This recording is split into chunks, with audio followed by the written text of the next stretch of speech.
Today we are doing a DAW deep dive into the Animal I Have Become cover by 3 Days Grace originally.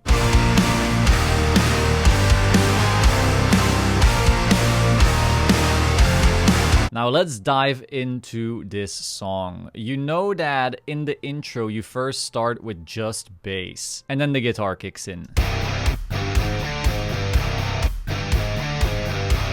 One thing to note here is that we have Odin at the 7-string drop A tuning here rather than the 6-string drop C tuning that the song is in originally. It's just going to sound a fair bit warmer.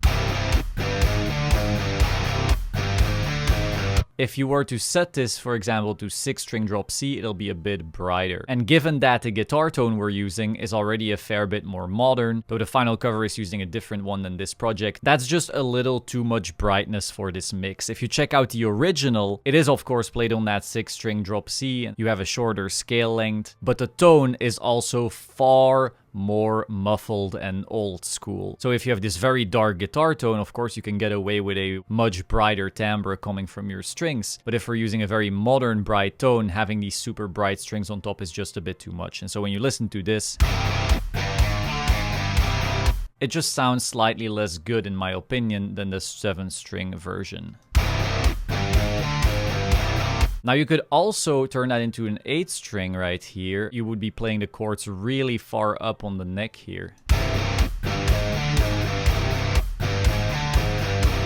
And that's maybe a little too warm, so that's why 7-string drop A is all fine and dandy. Now in playing, we got the auto chord delay at 20 milliseconds to really give those chords time to strum naturally. And the human noises are at 39% because whenever you have this silence here, you do not want that silence to be too abrupt. This is also why you will see little chirpy noises that I added at the end as well. And I didn't actually do it too consistently because then you start to hear patterns. You sometimes just change something here and there. Your ears do not get fatigued quite as easily. So as you can see right here, we have this little release mute noise, whereas over here we do not have it, and then later on we have it again, and then we have it again, but then we don't have it again. A little bit of that randomness. Now there's only so much you can do, of course, with a riff like this. A riff like this repeating so often. Now another neat trick I did, and this is something I haven't done for previous covers, and I'm starting to think I may do it more in the future because it works so well, is adding a pull-off key switch, as you can see right here, on chords sometimes.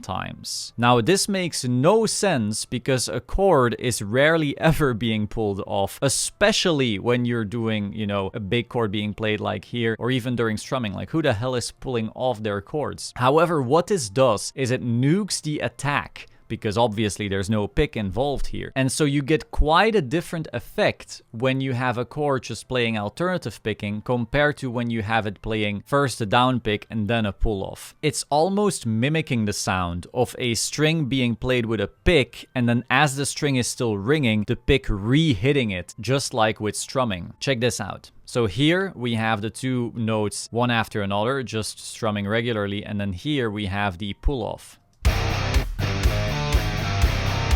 This first one, the second chord, sounds a fair bit stronger, and that's cool. Sometimes you want that, especially this first hit, but if you do it the exact same way every single time, again, you're gonna have a little bit of that lack of variety. Whereas here, it feels like, cool, your guitarist is playing a little sloppier. Not every single note is gonna be hit with the same strength.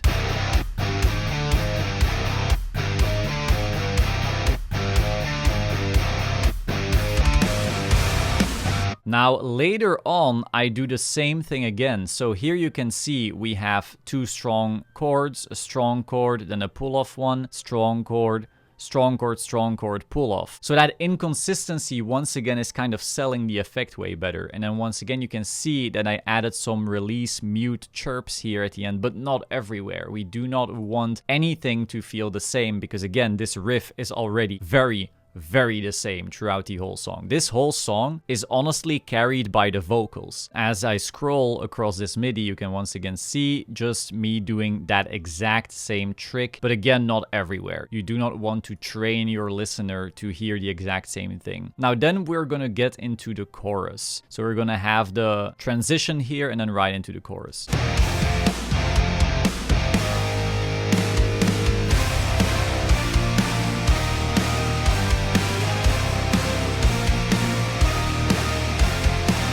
And this is really where, in my opinion, you can hear the strength of those pull-offs. You can see that almost any time a chord is re-hit, I will have the re-hit be a pull-off to once again kind of kill that attack. Especially on the first one here, I do want those first two chords to be really, really strong, really pronounced. You could do this with velocity as well, but I found that just killing the attack altogether was working the best here.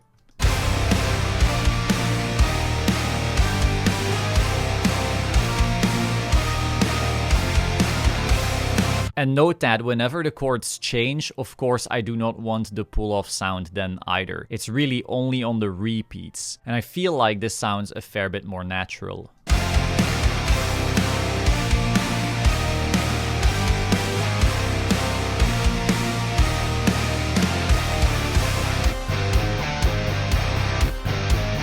So then we have the verse again. Once again, I just have those pull-offs here and there. And honestly, that is the whole song. This is all just alternative picking, zero articulations, except for the little mute release noises and those pull-offs. The whole song is just alternative picking, no key switches. It is extremely basic. Then for the bass, once again, there's really not too much going on. It's just all alternative picking, not a single key switch in sight. Now, there is one moment in the song where you have this pick scrape. So let's check that out. You have the guitars, mono, just lo-fied, playing in the middle, and then you have this pick scrape that's panned right here, and then you go into the whole instrumental basically dying before the big chorus hits again. So let's check that out.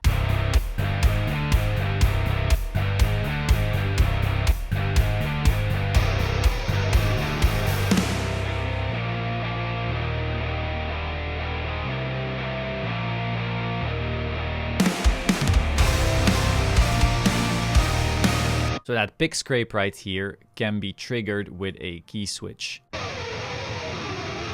And then later on in the song, there's another scrape. Like the song has already ended and the guitars are ringing out, and then there's this random scrape thing to finish things off.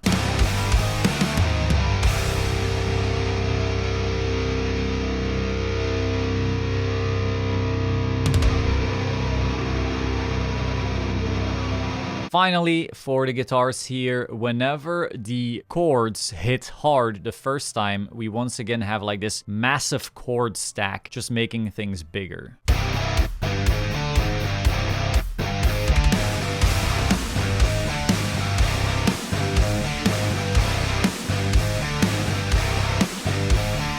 Once again, I will gladly give you the MIDI file so you can check this out for yourself, though I honestly don't think there is a lot of complexity to it. The only real trick I just really wanted to highlight is that pull-off. When you want your strums to have a little more variety, you want some of your strums to simply be weaker, yes, you can try velocity, yes, you can try automating soften attack and things like that, but when you just are in a hurry, I honestly just really like making some of them pull-offs and calling it a day. And now that I hear this chorus again, if I would redo it, I would honestly do this pull-off trick every time. I first thought, oh, let's not overdo it. We don't want to train like our ears to hear the same thing over and over, but I actually think that those repeat hits simply sound better pulled off.